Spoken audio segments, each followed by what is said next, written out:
Hey guys, this is Camfree15 back at it with another video for you guys, and I'm back with another My Hero Academia manga chapter review for you guys. And man, wow, wow, this chapter was insane with the powers of what Star and Stripe can do. Just insane. This chapter is literally the definition of insanity, and it's something we have not even seen at all in this storyline. And lo and behold, what a freaking chapter. What a chapter. Definitely one of the best My Hero Academia chapters for what we've seen. And the fact that it seems like Star and Stripe are willing to risk everything to defeat Shigaraki. My goodness. This is just literally insane. But yes. Sorry for getting this video up later. My Sunday was kind of busy. I not only did my recap of the Chicago Bears game, but I also went to go see some family. So by the time that was happening, I couldn't even freaking get a chance to make a chapter review. But here we are with My Hero Academia, chapter 331, titled United States of America. Well, that's a very funny title when the fact that, well, we're in the United States of America. Anyways, we see the collision happening between Star and Stripe and Shigaraki. And Star and Stripe, she gets flown black, and she sees that his hair grows, Shigaraki's hair grew it, and she even makes mention like, did his hair just grow out? Like, what's going on with this person? And everything. Now, Shigaraki goes on to say, now I understand how New Order works. He goes on to say, it may be supreme, but it's still constrained by the rules of its own. So then he goes on a main dialogue of how it functions. I'm about to read it out to you guys. Shigaraki goes on to say, the USA's #1 hero, Star and Stripe, the government strictly oversees her quirk. The particulars of how it works are highly classified, though the public gets the gist of it based of her visible heroics. She touches a target, says its name, and assigns her rule of choice, a jaw-dropping, unreasonable power that makes the world her plaything, and one thing that practically redefines what a quirk can be. So essentially going through the main gist of what the quirk can do. But he goes on to say, but I learned quite a bit from our battle so far. As far as powering up a living physical body goes, there's a hard limit. Otherwise, she would have tried to kill me right from the start by crushing my head with pure power. And that's why Star and Stripe, I think it was the last chapter, she said she can't be as strong as All Might. So eventually Shigaraki gets onto the whole scheme of things, saying, yeah, she can't amplify her power to the point she could probably blow my head off. There's like probably a certain limit extent to where she can make her own self stronger. Anyways, going on to Shigaraki's dialogue, he goes on to say, on the other hand, there's no limit to how much a rule can incapacitate oh my goodness, I can't say this damn word, incapacitate someone. One could think of it as a barometer with an upper cap, a gauge she can set at will, I suppose. However, judging from the fact that she didn't say if he touches the air within set range, he dies, one assumes that the new rule can't arbitrarily involve things she hasn't touched, just through roundabout wording. Or perhaps she can make a rule, but maybe it would be less effective still. Look at the earlier lasers and vacuums. She boasts an impressive degree of freedom when it comes to non-living things. Apparently, there lies New Order's true utility. Going on, the difference in efficacy between rules for living and non-living things must have to do with the process of naming the target. Her new rule for me didn't take hold because her understanding doesn't quite mesh with reality. When Miss Star touched me, she believed me to be Tomura Shigaraki. but even my understanding of myself is hazy, and my Shigaraki are all for one, are Shimura, or saying is he Tenko Shimura. Essentially he's saying like, he's going to say like, her attack, it affected me, but not to the point where it would affect me, because guess what? I don't know who I am. I don't know if I'm Tomura Shigaraki. I don't know if I'm all for one, or hell, I don't know if I'm Tenko Shimura. Now, I've seen a lot of people. Mostly, I think Shigaraki will take his former name as Tenko Shimura. I think it would make sense in this case, but who knows where it goes. But yeah. Anyways, going on. He goes on to say, when calling the name of a target with a sense of self, Miss Star's understanding of the target's identity must align with its own. For targets without a sense of self, her one-sided understanding is enough to enforce the new rule. Only 2 targets at once, I suppose. And what's her effective range? Would it work if she called my dog Mon by his name Mon? Obviously the dog that he killed in his flashback. Goes on to say, what's gotten into me all of a sudden? The irresistible urge to test out her rules. I've never been so on edge. At this point, Shigaraki's like, I need to test her and see what she can really do. Now, Star and Stripe goes on to say, he must have a way to get around attacks that hamper his breathing, and stuff like that. So obviously the command people in the fighter jets are saying, so what are we going to do now, Star? And he even goes on to say, New Order and concentrated laser fire literally did nothing because he's regenerating that damage back. So that's when Star and Stripe says, send word to Commander Akbar. Now, I did read the unofficial translations, and they actually translated the commander's name to Commander Akbar, as in Admiral Akbar from Star Wars. But I'm guessing the official translation for Viz is Commander Akbar. Now, I don't know why I don't know the reason why they didn't keep the Akbar translation. Maybe copyright from, I guess, Disney or something like that. I don't know. Listen, Akbar, listen. I wish they kind of kept it Akbar, because it's kind of like, oh, we know that Horikoshi loves Star Wars, but, I guess I can understand why they maybe changed it, because maybe they don't want, I guess, the officials translation doesn't want it to get where it's like damn near copyright. I don't know how that works, but okay. Yeah, but it's Akbar, not Akbar if you read the unofficial translations. And hold on a real quick second, guys. I'll be back real quick.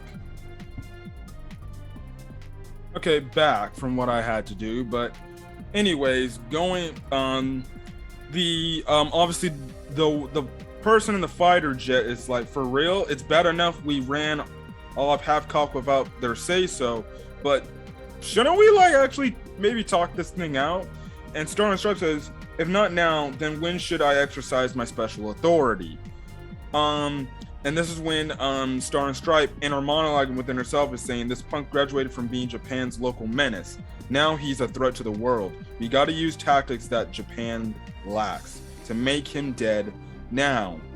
And Star and Stripe goes on to say, just try and give me a place to plant my feet until I arrive. Okay, bros? And she blows a kiss over them. And the pilot's like, oh, shit. Which I found funny.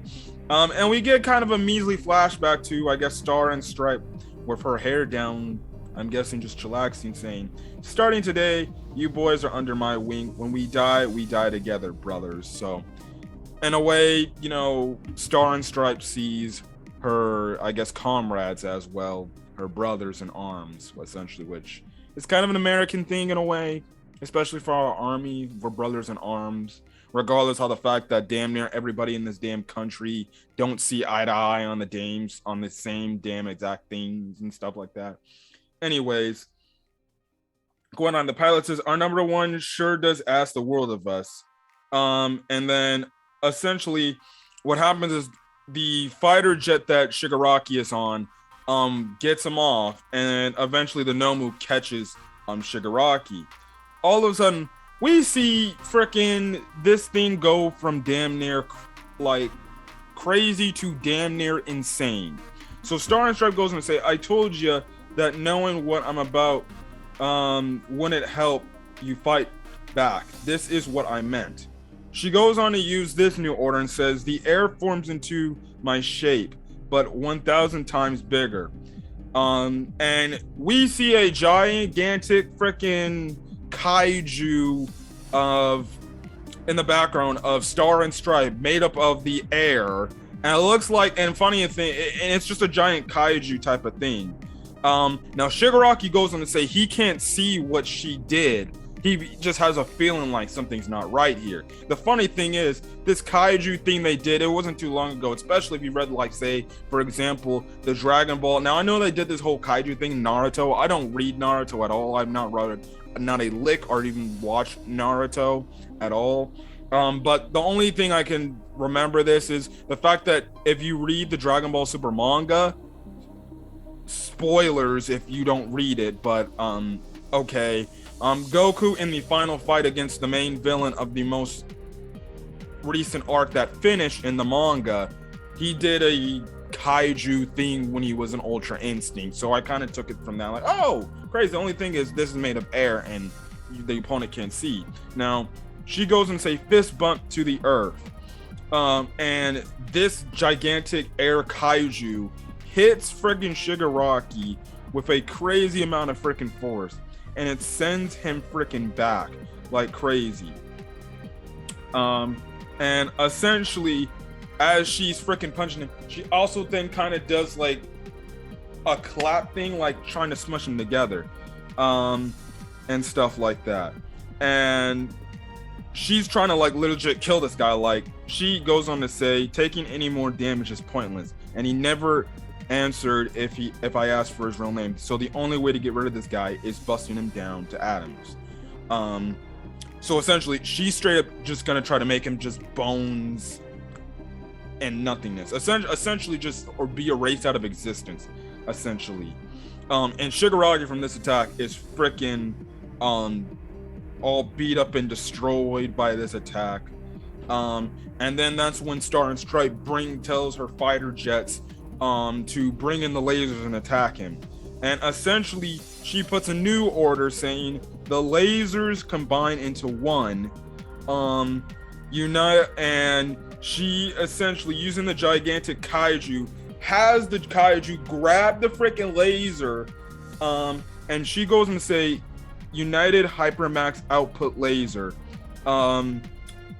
Kirayushi, I don't know how you pronounce that. And essentially the gigantic kaiju grabs the laser, slams it into freaking Shigaraki, just slamming him into the freaking ocean, because they're fighting over the water, and it's like all covered all over him. Essentially one of the people is like, well, that's a non-stop freaking laser beam. It's gonna burn him to hell. And Star and Stripe's like, I doubt that's gonna happen, but this is just gonna keep him pinned down for now, and stuff like that. And we just see Shigaraki just taking all this damage and freaking just dang near getting like just disintegrating everything. Star and Stripe goes on to say, if this were enough, then Endeavor could have finished the job. Star. So this is when Commander Akbar contacts her, and Commander Akbar says, I'm so accustomed to your independent ways that I got careless. This stunt will lose you more than just your license. So it seems like Star and Stripe doing this whole attack that's gonna, what we see at the end of the chapter with the missiles, the ballistic missiles. I don't know if it's ballistic or nuclear freaking bombs, coming to Japan to help blow up Shigaraki. It seems like, you know, when Star and Stripe gets out of this, if she gets out of this, she's gonna lose her hero license, and I'm more than likely guessing she's probably going to be arrested for not listening to the demands of what the government would have told her to do and stuff like that. So Star and Stripe replies by that comment from Akbar, Commander Akbar, and she's like, well, so what? Fine by me. I'm gonna do this. We have to defeat this guy because this guy is literally something that we need to take out now. Now the funny thing is, Commander Akbar does look a little bit like Commander Akbar from Star Wars. It's just he got a freaking mustache in a way. Now, Commander Akbar goes on to say, sure, a special favor just this once, and Japan's been informed that the strike is imminent. So Japan, the country of Japan, knows what's going on and what's happening. So Starnstrom's like, that's good. That's what I wanted to hear. Anyways, Commander Akbar goes on to say, the fact that your flagrant deviance from the rules really has made our nation shine all the brighter. So the last page of the chapter ends with the fact where Star and Stripe goes on to say, All Might himself couldn't put a proper end to this villain. Prepare to surpass him, Cassie. So we find out Star and Stripe's real name is Cassie. And she goes and say their name is Tiamat. Make sure every last one hits the mark. And all of a sudden, the last page of the chapter has all these intercontinental cruise missiles headed about 1, 2, 3, 4, 5, 6, 7, 8 missiles from the United States heading all the way to Japan to where Star and Stripe is to, I'm guessing, blow up Shigaraki. And like I said, I don't know if these are your typical ballistic missiles or I don't know if this is just a straight up nuclear missiles. So in other words, from how many missiles I counted on the page, 8 nuclear missiles? Now, that's a little bit of overkill, if you ask me. Now, if that was a real life thing, let's just say this. The damn world is all coming to an end, because I believe if you launch 8 nuclear missiles, I think the radiation in the Earth would just utterly kill it, and you might as well just destroy the planet as is. But from the standpoint, oh no. Star and Stripe just literally just opened up a whole thing.